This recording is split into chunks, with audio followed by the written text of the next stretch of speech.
Hi everyone. So today I want to talk about ferrets and some things you should know before you buy a ferret. First thing I want to stress, and this goes for any pet, is you never just want to buy a pet on impulse. You never want to be in a pet store and say, oh, look at that cute pet, and just buy it without knowing any information about it. You're going to want to research a pet, find out their needs, find out all the information you can about them, and then go ahead and bring one home. No biting me, Sean. Look at this guy. That's not good, and we'll talk about that a little bit later. He's still young. He's under 3 months old. We'll talk about nibbling in a little bit. So, give a couple background information about these guys. First off, they can live up to 10 years, but it's more standard for them to live, 7, 8 years. But they can live up to 10. They can have some problems in their second to third year of life. Some of them have just been bred badly and they'll run into problems. So you might have some vet bills with these guys. These guys should be taken to a vet, just like cats or dogs, once or twice a year at least. And there are shots they should get, like distemper and rabies. So these aren't a pet that you are going to never bring to a vet, like say a hamster or a guinea pig or a gerbil, that you would only maybe bring if they got sick. These guys should be brought to the vet. So you got to realize you are going to have some expenses, just like a cat or dog, ongoing expenses with vet bills and such, if you get one of these guys. Another thing about these guys, they have a smell to them. Everyone probably knows this, but if you don't, ferrets do have a musky smell to them. Now, all ferrets in the United States are descented and desexed. Now, I say all, and that's generalization. I'd say 99%, unless you buy off a private breeder that hasn't had it done. Almost all the ferrets you find in a pet store have been descented and desexed.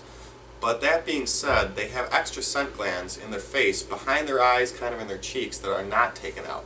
The ones that are taken out are more in their rear area. And this reduces their smell. However, they do have a smell to them, and if you have a small house or a small apartment or something, it can make the apartment or whatever smell slightly like them. So that's one thing to take into consideration. Now you can reduce this by getting good ferret shampoo that's meant to reduce the smell, and it can do so. Don't wash them or give them a bath more than once or twice a month. If you give them a bath too often, you can strip their skin from their natural oils too much, and their body can compensate for that by producing more oil than normal to try to replace it or replenish it. And when this happens, they can end up smelling more. So 1 or 2 baths a month at most. Now let's go into biting. You just saw him kind of biting me. He's a baby, he's a nibbler. But one thing you guys need to know, and we'll talk about kids as we get a little bit farther here, how they interact with kids, is these guys can be nibblers, and they often are nibblers when they're young, but usually they slow that down or stop it completely as they get older. But they love to play. When they have other ferrets around, you'll often see them, jumping around and playing with the other ferrets. And they'll do that with a human too. I just woke him up kind of, so he's not super jumpy right now and active, but sometimes he'll jump around and jump at me, and then, he'll play and stuff, which is great. But they can nibble, and if they bite too hard, their jaws, which you wouldn't think, they're pretty small animals, they don't have that big of a face, but their jaws are actually very strong. They're carnivores in the wild, and their jaws are strong enough to crush bone. So if they get scared, frightened, or react for some reason because they think they're in danger, they could actually bite your hand, and let's say they could crush a bone in your hand. They could crush your finger and make you have to go to the hospital. So you want to be careful. And as I was talking about kids, that's one thing. You don't want to have unsupervised playtime with kids. These are great family pets, however, they must be supervised. And when I say kids, I mean more like grade school and younger. Most high school kids would be fine with these pets. But grade school and younger kids, if they're, holding them too tight, or the ferret gets scared and doesn't know what to do, it might bite, and that could, hurt a child. So you want to be very careful around kids because they do have a very powerful bite. Ferret skin is much thicker than human skin, so when they play with other ferrets, they don't damage another ferret's skin, whereas they could damage a human skin very easily. So kids you want to be careful with. Oh, look at that, he's holding on. It's pretty cool, Sean.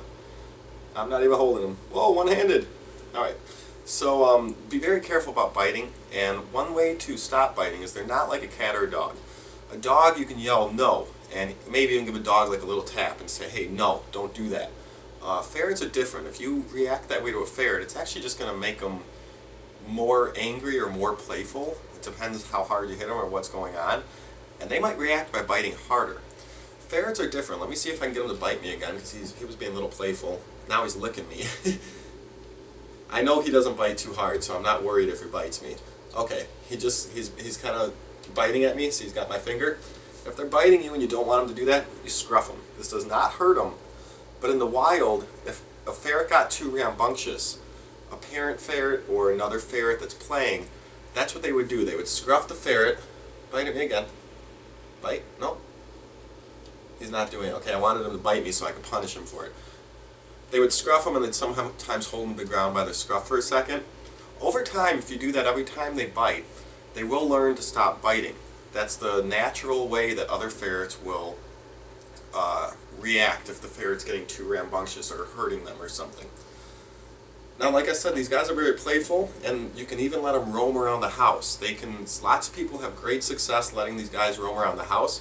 I had a friend when I was younger in grade school that their family had a ferret. They also had a couple dogs, and the ferret roamed around the house. It was potty trained. You can train these guys to go in the litter box. It can take some time, but it can be done. And they let it roam around the house. It was really cool. I thought it was a really awesome pet. I don't let my ferret Sean here do that yet because he's only a few months old and I haven't, fully got him house trained yet. Plus I have a lot of things around my house, which is another point. Let me go into what they eat and then I'll get back to that point. These guys are carnivores in the wild and they have a very short digestive tract. They can only eat certain things. Unlike a cat or a dog that you can give table scraps to and they'll be fine. Let's say you get a little bit of leftover food on your plate and you give it to your dog. Dog will probably be fine. These guys can very, very easily get impacted digestive systems, clogged up, and it can very quickly kill them.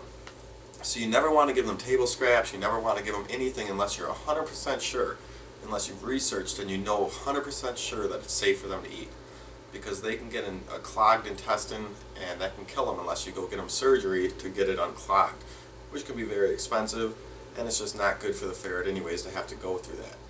So I recommend only feeding ferret food, ferret treats, get a good quality brand, but never just feed them anything random. Never feed them even cat or dog treats. Be careful with anything you feed them unless you know it's 100% safe for them. There's lots of fruits and vegetables that will also clog their intestines, which you think, oh, it's a fruit or vegetable, it's probably fine. Lots of them aren't. And like I said, these guys are pretty much carnivores, so they don't really need fruits or vegetables, although sometimes some of that is good for some extra vitamins or nutrition. But always look up everything. You got to be careful about what you feed them. I simply feed him a ferret diet, and I also have some ferret treats. But be very careful. Back to roaming around the house as well, you have to be careful because I think that was the point I left off on, otherwise I'm sorry, I might have missed it. But about roaming around the house, these guys also can eat anything off the ground. You got to be very careful. Lots of them will bite at cords, so you want to be you want to supervise them very well if you're going to let them run around, especially when you start doing it. They can bite cords, they could bite and rip up couch cushions.